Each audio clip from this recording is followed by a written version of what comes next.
Astropsych 400, podcast for sleep. It's time to go to sleep now. Time to surround yourself with positive vibes. You are who you are. Being weird is not a crime. Dreams are very important to some people, but the kind that we experience while we're asleep are open to interpretation. Some people believe that there are deeper meanings that are found in the dreams that we have at night, or whenever we are asleep. Some people think that they are absolutely meaningless, and they're just the abstractions that we are able to recall because the neurons in our brain are firing. And then there are those who believe that the answer is held somewhat in the middle, that perhaps there are lessons that we can learn from the dreams, and then there are also our own stories that we can connect to them. From a very early age, I decided that I was going to adopt the standpoint of whether or not people think they have some type of deeper psychological meaning or not. I was going to say that dreams were very useful because as someone who was very passionate about creative projects, I found that the dreams that I had at night were very practical for turning into short stories, or maybe poetry, or perhaps even when I had the different type of dream of becoming a screenwriter, and I would think about something during my dream when I would be sleeping, and I would have the ambition, again to be clear, to turn it into a movie one day. And I think a lot of us have those particular ambitions, but some people call them dreams all the same because they are very far out ideas that exist in the mind, and we want to bring them into reality, hence the phrase, dreams that you wish will come true.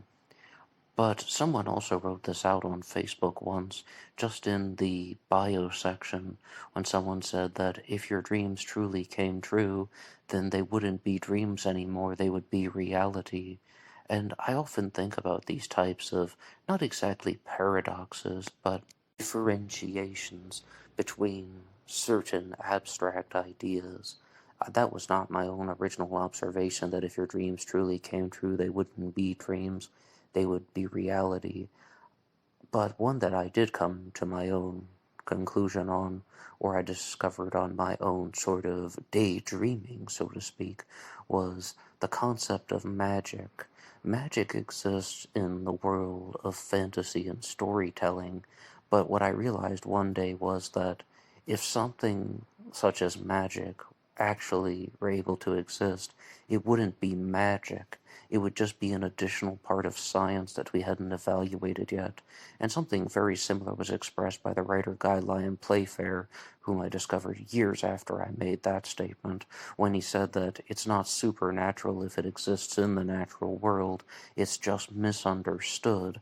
And I would definitely stand by that because, for example, if somebody such as Harry Potter has the ability to wave his wand and he can cast a spell, that means that there are certain biological organisms which have the ability to, would be different conscious life forms with the ability to produce certain types of energy, and that would be more or less the entirety of what magic is, that there is some type of energy that is created because of a force that, much as Playfair said, we don't understand, or that we don't understand in the years prior to truly evaluating it.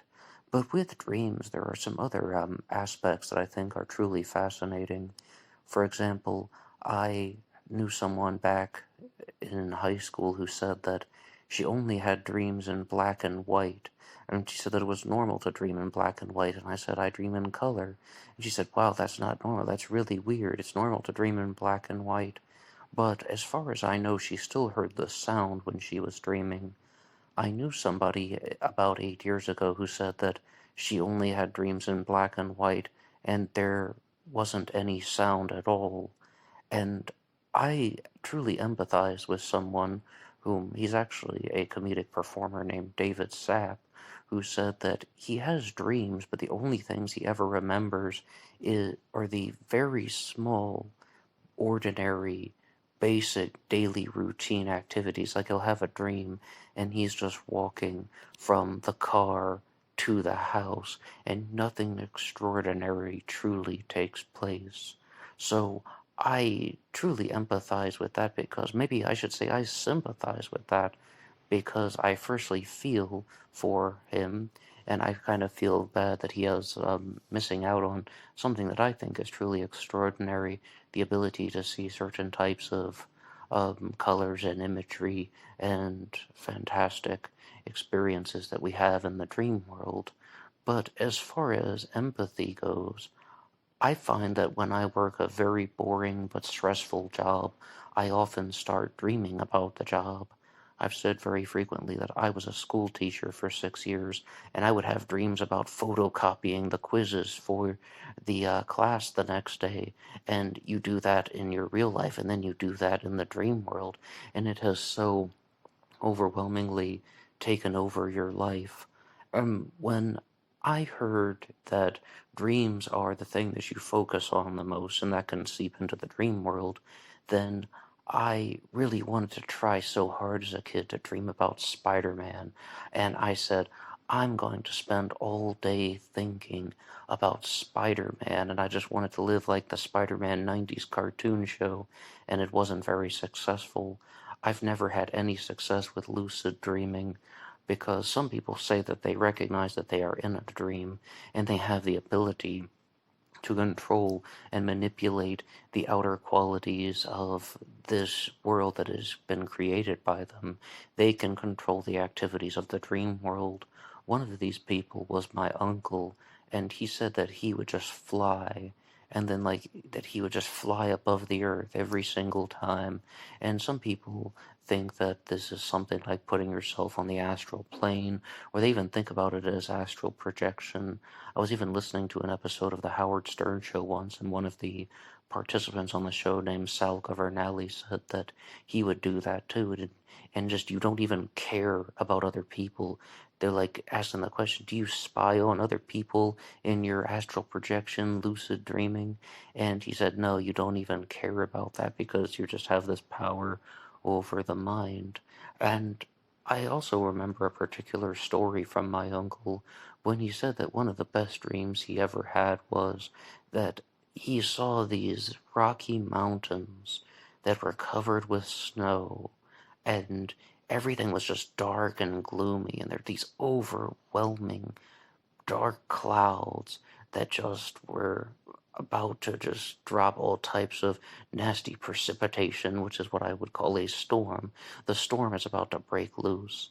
And then he just kept telling himself the same sentence over and over again. It's supposed to be beautiful. It's supposed to be beautiful. And there are all of these shapes that are rough and jagged. And then there are also these colors in the sky that aren't always pleasing to everybody. But he just kept saying, it's supposed to be beautiful. It's supposed to be beautiful. And then everything turned to gold. Now, I'm not sure exactly what the connection between humans and gold is, or that type of desire for the yellow light. Maybe it has something to do with the human necessity for the sun to survive in some of the earlier days of civilization, but I think about that all the time. Back when I was 23 and 24, I really began to read more about Eastern spirituality, and I wanted to learn more about religion because I felt that I didn't have answers to everything. And often when I begin to meditate on and contemplate and think about the concept of God and just the concept of the universe and mysticism, what some people would use that term, although I didn't at the time, I would often just imagine this feeling of golden light. And yes, I do imagine it as a feeling because I couldn't see it, but I felt like I was experiencing it, and I need to be very precise. I was not actually meditating when I said meditate on. I've never truly done any type of practical meditation. I've done something called the silent prayer, which is very similar, where you spend 15 minutes to an hour every day focusing on the present, and you just simply are aware of what is happening around you, and it's training you not to get lost in your imagination. And I've also done mantra, where you say the same sentence over and over again, and even if it's in Sanskrit, but once you learn the meaning and you do this, and then there's a certain idea that you can contemplate on when you're thinking about that particular sentence. But as far as the silent prayer goes, it is really meant to dissuade people from the concept of daydreaming. I spent the majority of my youth daydreaming. I was one of those kids who would just look out the window and always be thinking about something else. And some people think that that is connected somewhat to ADD and ADHD, attention deficit disorder and attention deficit hyperactive disorder, respectively. But the older I got, the more I began to think that some subjects in school just came effortlessly to me, and other subjects did not. So when I would be able to learn something very easily, I would feel proud of myself. And then when I wouldn't be able to learn another subject very easily, then I would just say, oh well, and move on to the next, because I didn't truly care that much on a conscious level. On a deeper unconscious level, I cared more than I thought, but I mostly was just so caught up in that pattern of just focusing on the few victories that I had and trying to turn a blind eye to the inadequate experiences that I had as well. I would just try not to pay attention to them. So I'm not quite sure that's ADD, and I've never been diagnosed with it, but I empathize with people who have, because I can relate to what people say about ADD and ADHD only being able to focus on certain subjects, or hyper focusing on a particular subject, and then maybe if there are 5 different things to do, then they can immediately jump between the 5 different tasks. You can hyper focus on one thing to another and put your mind in different places. And some people think that's what ADD truly is that it's the human brain is changing and learning how to focus on multiple things at once. But all of those things are what we experience in the conscious world. What we experience in dream world is just larger than anything. And when I was in the 8th grade, this is going to be a little bit personal, but I hope you're fast asleep now. I would have a lot of sexual dreams. And I remember that I once had the power to do anything that I wanted. And what would I do? I would go around and I would touch girls on their butt.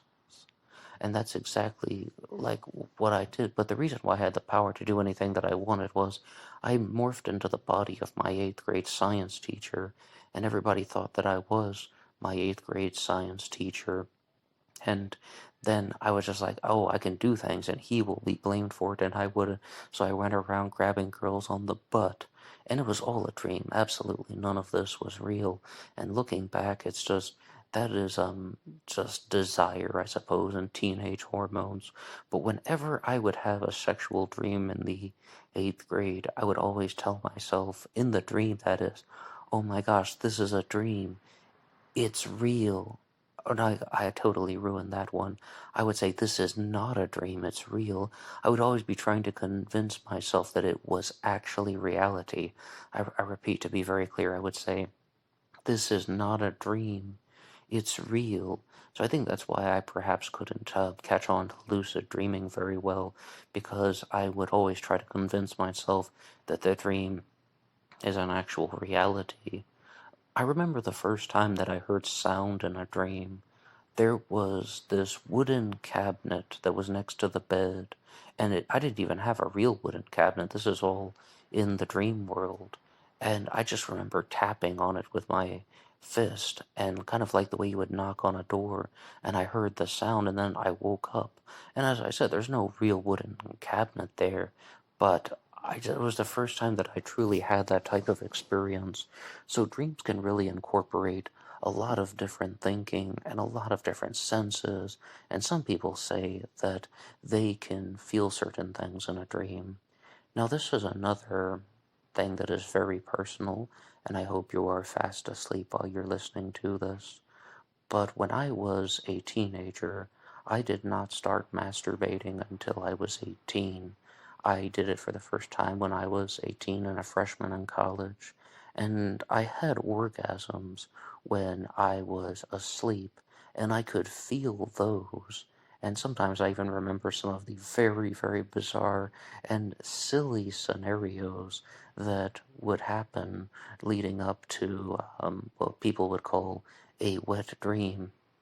And I really try to avoid that one day. I mean, like, I don't even need to share too many of the details about how a guy would avoid that, but I had my own twisted sexual experiences, and they would often be in the dream world, but they would often be very brief encounters because I didn't really have that type of sexual release that a lot of people experience when they are in their teen years.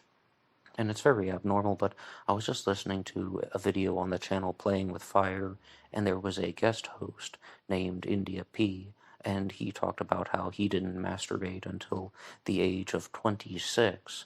So I think that it's absolutely not the most far out thing in the world, but the true reason why I wanted to talk to you about this was I was so surprised when I saw a presentation of the play The Vagina Monologues by Eve Ensler, and one of the parts of The Vagina Monologues talks about how a woman says that she never masturbates, she only experiences orgasms in her dreams before she ever had any type of sexual activity, of course.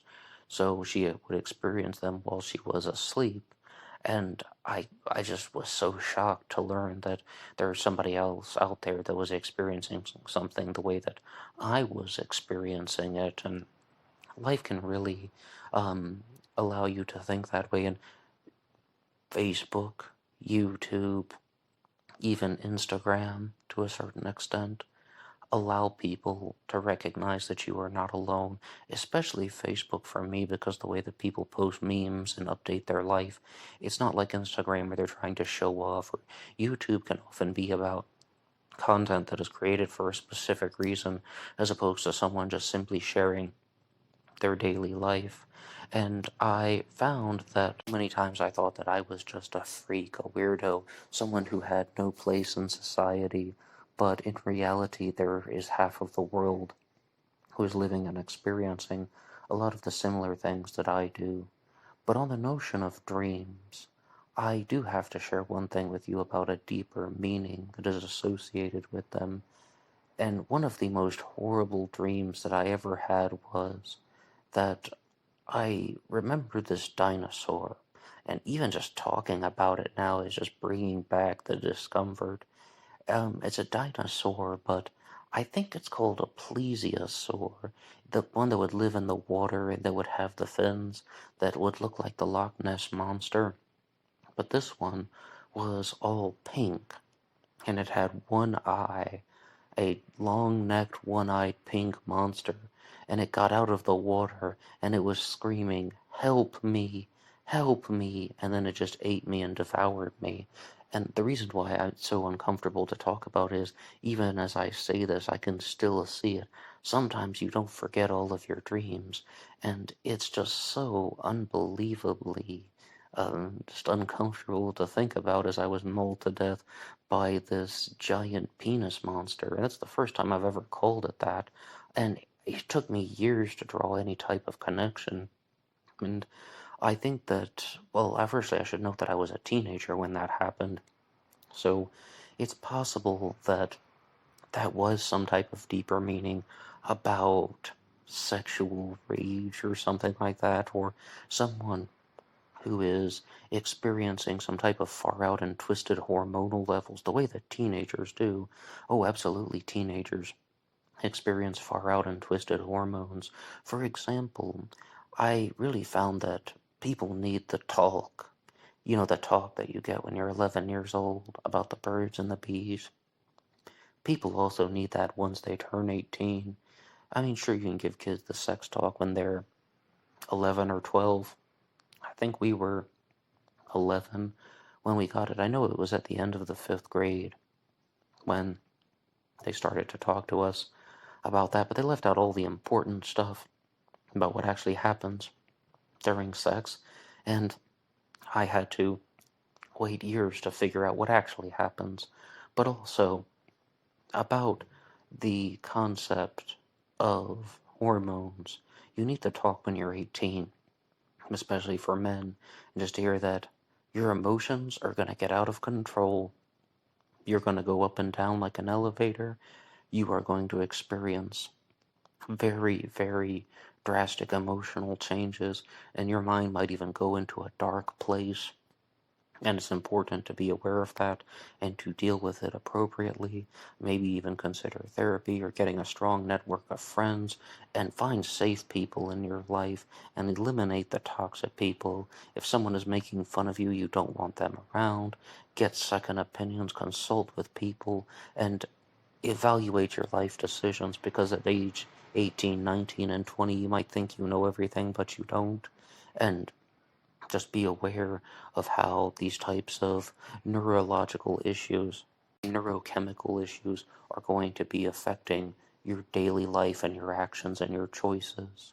But back on the notion of the dream about this large pink dinosaur with one eye, I also remember the dream that somebody told me once that I didn't find too practical at the time, but he said he had a dream about a pink porcupine that was very comforting to him, and that he knew that everything was going to be okay because the pink porcupine in his dream told me so.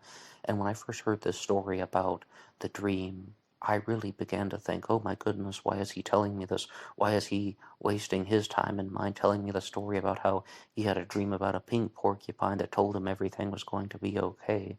But again, if that has to be some type of metaphor, perhaps for the bush, or perhaps even for something about some type of feminine characteristic, and that perhaps he had a very strong bonding experience with his mother, and that he began to think that there was this type of comfort in the world because of those particular life lessons, I really began to think that it's possible. But I also note that so many people can read into these things, and any type of connection can be achieved and manipulated through the appropriate amount of cleverness. And often you find that dreams definitely take shape because of stomach irritation. That's why they tell people not to eat greasy food like pork rinds before dreaming. And when it comes to that, I wanted to have that particular experience because there's a very famous episode of the television show Hey Arnold, a cartoon that we watched growing up, where someone eats pork rinds and begins sleepwalking and having weird dreams. And I wanted to find out if that was actually true.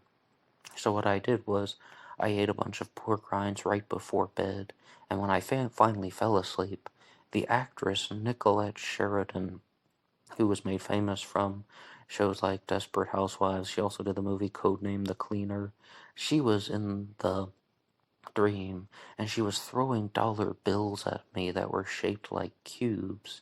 And it was just so hard to see these cube dollar bills with George Washington's face on them. And that is all I remember. I don't remember any other specific details about it. And that is one of the more frustrating things about dreams, because I find that you can just have this amazing experience that sometimes you're even saddened when you wake up, and that you don't realize just about the wonderful thing that you lost. You were in Dreamland, and you're with different people, and you're walking up and down the different streets, and as my uncle said, he's flying in the sky, and then you wake up and you're not there anymore. And sometimes you have a dream that is so vivid it feels like real life, but then 30 seconds after you're awake, all of the memories are gone, and you're like, no, I thought I was never going to forget that. And the only thing that you can truly remember is that you had a very vivid dream, but you don't know any of the details about it. And I find that to be so just utterly saddening.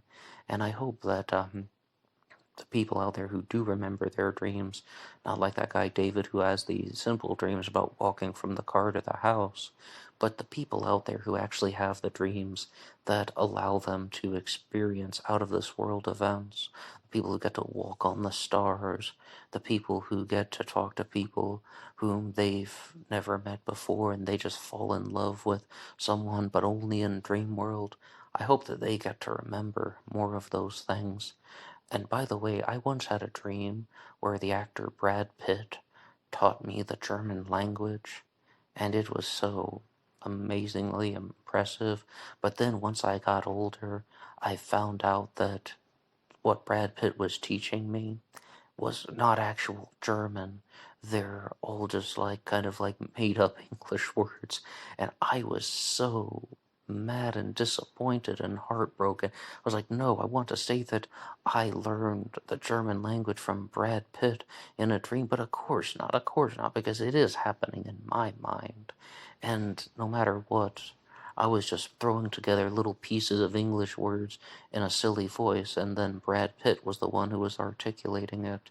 I don't know if you guys would remember the show Bizarre Foods, which was hosted by Andrew Zimmern, but one day he just appeared in my dream speaking in German as well, and he was wearing this red jacket that was made of snakeskin, a red snakeskin jacket, I kid thee not, and he was just talking to me in fluent German, and I didn't understand a word, but, it really is quite remarkable about why we have these particular types of connections. And there has been something that was said once that any time you have a dream with a person, that person is someone whom you've experienced in your real life at some point. And I've talked to other people about this, and they dispute that. They say that that's impossible. They swear that they've created someone, but I mean, that's something that I read online, that you cannot create a new person for your dream. Like, you can't invent a brand new character for a dream, that any time you see somebody, you've had some type of experience with that person. And no, I've never met Brad Pitt or Andrew Zimmern, but I've seen them in my dreams. And there was one girl once that, in high school, that a lot of guys had a crush on. She was a conventionally attractive girl. And one time, she just transformed into this girl with a darker complexion. To share some info about her, she had blonde hair and brown eyes and very, very pale skin. And then she just transformed into this woman with very dark skin, and possibly was from Asia, but I don't even remember, because, but like, just imagine the process of human metamorphosis, and I have no idea who that person was. That is someone like I cannot place, but I'm really just, that would be an example of someone that I think that I created, but definitely a very vivid dream. And one of the final dreams that I will share with you is a nightmare that I had as a kid, and I think that it's the first nightmare that I've ever truly had, and it was something that was so bizarre, but it shows you the magnificence of what dreams can do, and that is that I really needed to use the bathroom in my house. And there were two bathrooms in the home that we lived in, and both of them were occupied. So I decided to get into the car and drive to the next town. I must have been 6 or 7 years old. I only lived in that house until I was 7. And I often would tell people that I was 3, but maybe I was even 5. I'm not really sure. And I was just, instead of driving to a McDonald's or a gas station, I decided to drive to the next town, because that made sense, right? And I was looking for a bathroom, and then all of a sudden there was a bobcat on the side of the road. And I don't even think it was a real bobcat. I think it was a panther, or maybe just like a tiger that had altered colors. And I rolled down the window, and the bobcat bit my head off. And I just remember waking up in absolute shock, but that is the first nightmare that I truly remember. Now, there's something that people say about falling in their dreams. They say that you cannot die in your dream. If you die in your dream, you die in real life. But I remember once that I was in this very tall tree, and I fell out of the tree, and I was falling and falling, and I hit the ground, and everything went black. Like, if you ever turned off an older television and you can kind of see 3 gray lines and maybe one black one, That's the way it looked. They even looked like bars. And for just maybe 1 or 2 seconds, there was just darkness. And I opened my eyes. The dream was over. I've also talked to at least one other person who had died in one of her dreams. And she said that she was just entirely dismembered and her body was torn apart. But, and she knew that she was dead too. So those things can be, I mean, it's fascinating just to know what people are experiencing, and it can really challenge a popular belief that if you die in your dream, you die in real life. But also, I find that many people also have very similar dreams, especially about falling. That's another one that occurs a lot. And I think at least once people have the dream where they go to school and they're naked, or maybe they go to work and they're naked. And I had that in the 3rd grade. And I remember I walked into my 3rd grade class and I thought, oh no, I forgot to put on clothes today. And somehow nobody noticed that I was naked. It was quite shocking. And the final dream I'll tell you about is one that I had back in 2018 where there was this metal platform that could raise up, and it would rise as far as 1,500 feet in the sky. And I was surrounded by greenery like mountains and trees, and just like a real old-fashioned video game where you might experience some of this old-fashioned 90s computer game, rather. But no, this wasn't from any computer game. There was just this metal platform in the middle of the forests and the hills, and I stood on it, and it began to move upward. It was raising up, like it would rise up, and I knew that it was going to do that. But I am terrified of heights, and I found that when I was on the metal platform, that I had no fear, no anxiety. All I was thinking about was finding a way to stabilize myself, and I went all the way up 1,500 feet in the air, and I wasn't scared at all. And when I woke up, I thought, that was so amazing just to do that. In real life, I would have been terrified to be 1,500 feet in the air with no supports or restraints, holding on to a piece of metal, and that was about maybe 18 inches wide and 3 feet long, and I was just hanging on to it. I decided that I was going to hold on to it and let my legs dangle, which in all reality the wind would have probably blown my body off completely, but in the dream world there was nothing but mental clarity. And that's why dreams are so amazingly incredible. Well, thank you so much for listening to this recording. I hope that you're fast asleep now. Good night, and I hope that you are walking on the stars of Dreamland. Sleep well.